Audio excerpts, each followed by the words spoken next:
नमस्कार, हमारा नाम है समरीन और आपने देखना शुरू कर दिया है लाइव सिटीज। देखिए, जहां एक तरफ एनडीए में सीट बंटवारे को लेकर मंथन जारी है, वहीं दूसरी तरफ एलजेपीआर के राष्ट्रीय अध्यक्ष चिराग पासवान को लेकर भी अब कई तरह के कयास लगाए जा रहे हैं। सबसे बड़ा सवाल यही बना हुआ है कि आखिर चिराग पासवान के मन में चल क्या रहा है, और सवाल ये भी बना हुआ है कि क्या एनडीए छोड़ देंगे चिराग पासवान। लेकिन बड़ी खबर जनाब ये है कि आज मुख्यमंत्री नीतीश कुमार विदेश से लौट आए हैं और इस वक्त दिल्ली में हैं। चिराग पासवान भी इस वक्त दिल्ली में हैं। तो एक और सवाल ये उठ रहा है कि आज क्या मुख्यमंत्री नीतीश कुमार से चिराग पासवान की मुलाकात हो सकती है या फिर नहीं। तो आज हम इसी मुद्दे पर सीधी बातचीत करेंगे सीनियर जर्नलिस्ट रवि उपाध्याय जी से।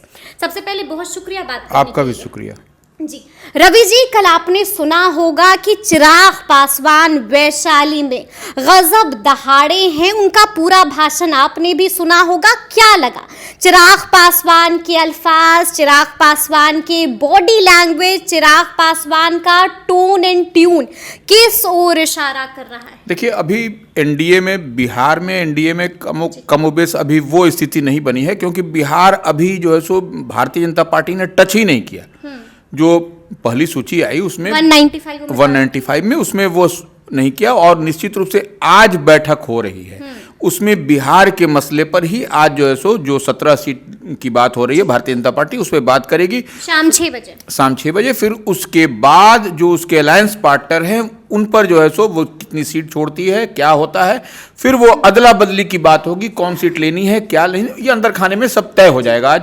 और जैसा आपने कहा कि नीतीश कुमार भी आज लौट के आ रहे हैं, तो ऐसे में नीतीश कुमार की भी देर रात तक संभावना है कि भाजपा के शीर्ष नेतृत्व के साथ उनकी बातचीत होगी, क्योंकि कल नीतीश कुमार को पटना भी लौटना है।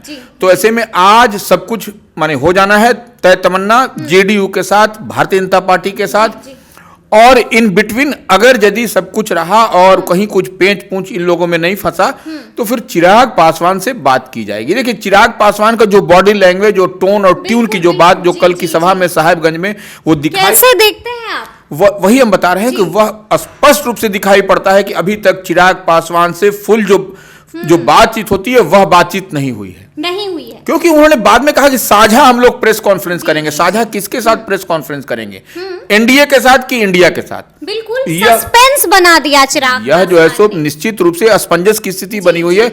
और देखिए, भारतीय जनता पार्टी चिराग पासवान को खोने नहीं जा रही है, यह बात एकदम पूरी तरह से स्पष्ट है। चिराग पासवान का जो शर्त है उस शर्त पर कहां तक भारतीय जनता पार्टी मानती है, यह वाली बात है। तो चिराग पासवान, देखिए, चिराग पासवान की पार्टी पहले क्या लड़ी थी 2019 में जी, यह देखने वाली बात है। 2014 में कितनी पर लड़ी थी, यह भी देखने वाली बात है। तो 7 और उसके बाद 6, यही ना है, 6+1 2019 में। तो वो अब उस परिस्थिति में एनडीए जो है सो बिहार में नहीं है जो 2019 में लड़ी थी। तो ऐसे में निश्चित रूप से चिराग पासवान, सारे घटक दल जो बिहार में हैं उन सबको कम किया जा रहा है। तो चिराग पासवान की जो शर्त है कि हाजीपुर +4। अच्छा, तो ये है, मतलब कि चिराग पासवान को 4 सीटें चाहिए, हाजीपुर इंक्लूडिंग। हाँ, हाजीपुर तो सबसे, हाजीपुर से तो कोई कॉम्प्रोमाइज नहीं, टॉप प्रायोरिटी में है। टॉप प्रायोरिटी जो है वह हाजीपुर है। और हाजीपुर में देखिए, भारतीय जनता पार्टी में भी अंदर खाने में यह सहमति बन गई है कि चिराग पासवान को हमको हाजीपुर सुरक्षित सीट देना है, इसमें कहीं कोई दो मत नहीं है।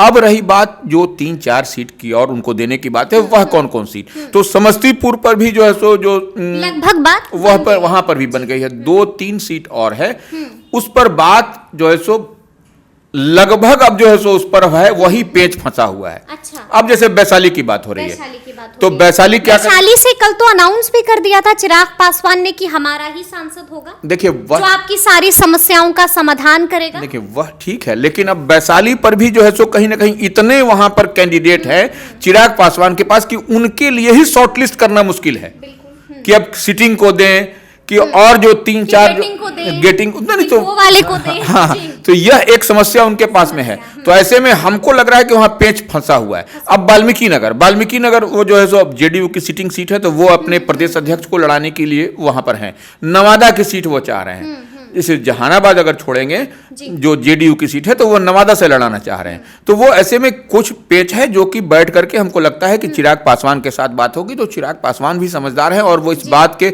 से इत्तेफाक रखेंगे मेरी कि इस तरह से हम लोग कॉर्डियल एटमॉस्फेयर में और सामान्य वातावरण में, और जैसे अगर यदि 40 का 40 जीतना है तो हमको यह सब स्ट्राइक करना तो पड़ेगा, कॉम्प्रोमाइज करना पड़ेगा, बलिदान देना पड़ेगा। लेकिन रवि जी, मेरा सवाल ज्यों का त्यों आपसे अब भी यही है, टोन एंड ट्यून, अल्फाज, लहजा, सब कुछ कल बदला बदला दिखाई दिया।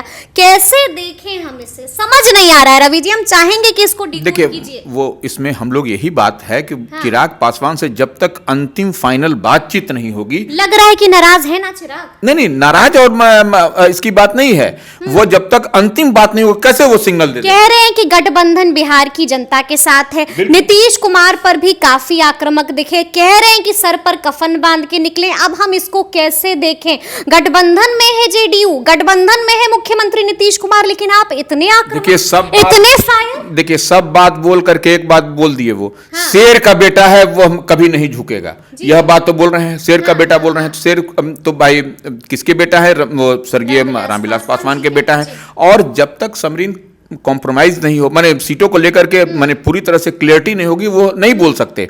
लेकिन मुख्यमंत्री नीतीश कुमार पर गजब आक्रामक। देखिए, वो होंगे नहीं, उनका अपना है बिहार फर्स्ट, बिहारी फर्स्ट, वो उनका मिशन है। उस मिशन को लेकर के चल रहे हैं और तमाम तरह का जो झोल झाल वाली बिहार में योजनाएं हैं उस पर वो हमेशा से सवाल खड़ा करते रहे हैं। हर घर एक बार भी नहीं बोला कि एनडीए गठबंधन में है। नहीं, वो क्यों नहीं बोला? अभी कैसे बोलेंगे? अभी बोलने के अभी भाई एनडीए में है तो बोलने में परहेज कैसे? नहीं, अभी वो देखिए, एक तरह से समझ लीजिए ऐसे कि एनडीए में हैं वो, लेकिन जब तक सीटों का बंटवारा, सीटों का सब कुछ नहीं हो जाएगा तो वह कह रहे हैं कि मेरा कमिटमेंट है, हम जो है सो नरेंद्र मोदी के तो हैं ही है वो साथ में, उसमें कहाँ दिक्कत। लेकिन बिहार के कंटेक्स्ट में, बिहार के संदर्भ में जब तक उनका अभी अड़े हुए हैं, जब तक वो है, जब तक सीटों का बंटवारा माने पूरी तरह से क्लियरिटी के साथ नहीं होगा वो।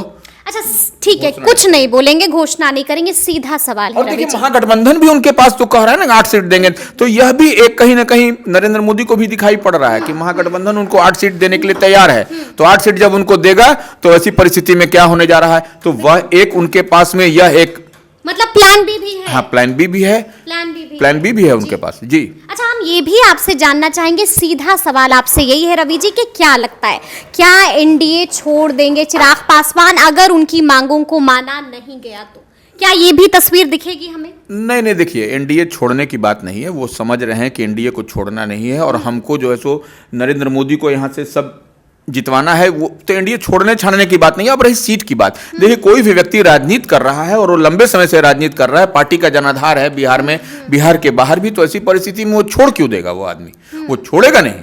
और निश्चित रूप से वह हमको लगता है कि नरेंद्र मोदी और उनकी पार्टी या भारतीय जनता पार्टी, एनडीए जो भी कह लीजिए समरीन, वह उनको अपने पाले में रखेगी। जब छोटे छोटे दल को जब एक एक सीट मिला रहे हैं, तो चिराग जैसे पार्टी का जिसके पास में है वो दम खम है उनमें, तो वो, और कल भी उन्होंने साहेबगंज में अपना दम दिखा दिया, अपार जन समर्थन था, तो वो इधर उधर करने की बात नहीं हो रही है। अच्छा, लेकिन एक और बात है जो हमें माननी पड़ेगी कि चिराग पासवान के बीते दिन के भाषण ने बीजेपी की टेंशन जरूर बढ़ा दी है। मतलब कि तमाम बीजेपी के नेता सुनना चाह रहे थे कि आखिर चिराग पासवान क्या कुछ बोलते हैं। और हमने असर ये देखा रवि जी कि झटपट हड़बड़ाहट में मुख्यमंत्री नीतीश कुमार को भी विदेश से बुला लिया गया। देखिए, दिल्ली पहुंच भी गए। देखिए, नीतीश कुमार का पहुंचना, देखिए, घबराहट हड़बड़ाहट तो है ही है। चिराग 2-3 दिन बाद आने वाले थे। देखिए, निश्चित रूप से चिराग को लेकर के पूरे एनडीए में और बिहार के हर जो भी मैंने सेंसिटिव लोग हैं वह लोग देख रहे हैं कि चिराग का अगला मूव क्या होगा। चिराग के मूव पर ही पूरा एनडीए का स्ट्रेटजी यहाँ पर बिहार में घूम रहा है, ये इधर या उधर। अगर चिराग थोड़ा सा भी इधर उधर किए तो ये बिहार में जो बड़ा डैमेज कर देंगे। बड़ा डैमेज ही नहीं होगा। जो सर्वे आ रहा है ना, अभी तो सर्वे 30 और 10 का अंतर बता रहा है, 30 एनडीए और 10 महागठबंधन, ये 25 तक चला जाएगा, 20 तक चला जाएगा। क्या बात कर रहे हैं? एकदम इसको, अरे वोट है उनके पास। और यही नहीं, चिराग के साथ में अन्य कई जो छोटे छोटे जो छत्रप दल हैं वह भी चले आएंगे चिराग के साथ। इस बात को कोई इनकार नहीं कर सकता। इसलिए सारे लोग, महागठबंधन के लोग भी जो है सो, इंडिया अलायंस के लोग भी चिराग की ओर टकटकी लगा के देख रहे हैं कि थोड़ा सा चिराग खाली ग्रीन सिग्नल दें, थोड़ा सा भी सिग्नल दें कि हम इनको लपकने के लिए तैयार हैं। तो यह सब लपकने के लिए हाँ तैयार बिल्कुल हैं। बिल्कुल यही होने भी जा रहा है। आप देखिए, थोड़ा सा भी चिराग इधर उधर किए तो वो जो है सो ले लेगा उनको, ले लेगा। हाँ हाँ हाँ हाँ। और चिराग के पास देखिए, चिराग को जो ऑफर एनडीए से आया है 8 सीटों का, 10 सीटों का महागठबंधन से, तो वह भी तो एक दिखाई पड़ रहा है ना लोगों को, जो एनडीए के जो चिराग का दम कितना है, चिराग का दम कितना है। तो ऐसे में कोई चाहेगा चिराग इधर उधर चले जाए? ये बताइए। अच्छा, क्या लगता है आपको, जैसा कि मैंने शुरुआत में भी कहा रवि जी, कि मुख्यमंत्री नीतीश कुमार भी विदेश से लौट आए हैं, इस वक्त दिल्ली में चिराग पासवान भी बीते दिन ही दिल्ली पहुंच गए हैं। क्या लगता है, क्या वाकई में दिल्ली में कोई मुलाकात संभव है दोनों के दरमियान? क्योंकि हम लोगों ने पहले भी बातचीत की है कि चिराग की नजर जेडीयू की कुछ सीटों पर है और बीजेपी ने साफ साफ कह दिया है कि अगर आपको ये सीटें चाहिए तो मुख्यमंत्री नीतीश कुमार से बात करना होगा। बात होगी आज? देखिए, पहले भारतीय जनता पार्टी जो आज बैठक कर रही है 6:30 बजे, उसमें भाजपा का जो टॉप लीडर है वो नीतीश कुमार से बातचीत हो जाएगी। माने अपना जो इंटरनल भाजपा बात करने के बाद इनसे बात करेगी। उसके बाद जो सीट पर पेंच है, जो चिराग की बात हो रही है कि कौन कौन सीट उनको चाहिए, जेडीयू को छोड़ने वाली बात, उस पर जो है सो तब फिर बात होगी। और तब जाकर के चिराग पासवान से भारतीय जनता पार्टी बात करेगी कि इन सीटों पर नीतीश कुमार से सहमति बनी है, ऐसा ऐसा होगा। तब अगर यदि चिराग एग्री होते हैं तब जाकर के फिर नीतीश कुमार से भारतीय जनता पार्टी के टॉप लीडर की मौजूदगी में बात होगी। अच्छा जी, ऐसे नहीं कि चिराग पासवान को बुला लिया, चिराग पासवान चले गए, नीतीश कुमार उधर से चले, ऐसे नहीं होने जा रहा। भाजपा जो है सो कैप्टन की भूमिका में रहेगी, वहां बड़े भाई की भूमिका में रहेगी, वहां बैठेगी, उनके नेतृत्व में ये दोनों लोग बैठेंगे, फिर बात होगी, फिर ये विषय। मतलब कि अभी वो लंबा प्रोसेस है, यानी कि शाम 6 बजे की बैठक के बाद ही कुछ हो सकता है। निश्चित रूप से शाम 6 बजे की बैठक होगी, उसके बाद काफी महत्वपूर्ण है। उसके बाद हो सकता है कल पर भी ये बात टले, ये क्योंकि चिराग को कल तो लौट भी रहे हैं मुख्यमंत्री लौट जाएंगे ना, ये उसके पहले एक राउंड की बात हो जाएगी इन लोगों से, देर रात तक भी हो सकती है। देखिए, रात तो ये तो मैराथन बैठक होती है ना, ये तो आधा घंटा 10 मिनट में सॉर्ट आउट होने वाला नहीं है। वह एक एक सीट पर बात होगी। बिहार का 40 सीट है, उस पर बात होनी है। तो यह अब जैसे झारखंड का बात हो गया, आपको देखिए ना उस दिन जो पहली सूची में झारखंड का लिस्ट निकला, लेकिन यहाँ पर तो 40 सीट है और 40 सीट ही माथा का दर्द बना हुआ है, माथा का दर्द बना हुआ है। देखिए रवि जी, एक और चर्चा है पॉलिटिकल कॉरिडोर्स में, और चर्चा ये हो रही है कि चिराग पासवान ने बीजेपी के सामने एक बड़ी शर्त रख दी है और साफ साफ कह दिया है कि एनडीए में सिर्फ एक ही लोजपा रहेगी, यानी कि चाचा पारस को बाहर का रास्ता दिखा दिया जाए, ऐसी चर्चा है। सच्चाई कितनी है इसमें? देखिए, एक लोजपा का मतलब है कि उनका जो पुराना झोपड़ी का निशान, जो झोपड़ी था, घर था, तो वो घर उनके पास में आ जाए। तो यह ठीक है। उनके चाचा को तो साइड ट्रैक, माने एक साइड, चाचा को देखना बर्दाश्त नहीं कर रहे हैं। हाँ, नहीं, तो चाचा के लिए तो समस्तीपुर सुरक्षित सीट अब कमोबेश फाइनल ही है, तो सिर्फ अनाउंसमेंट, माने औपचारिक घोषणा होने की बात है, वो चाचा को वहां से सेटल कर देंगे।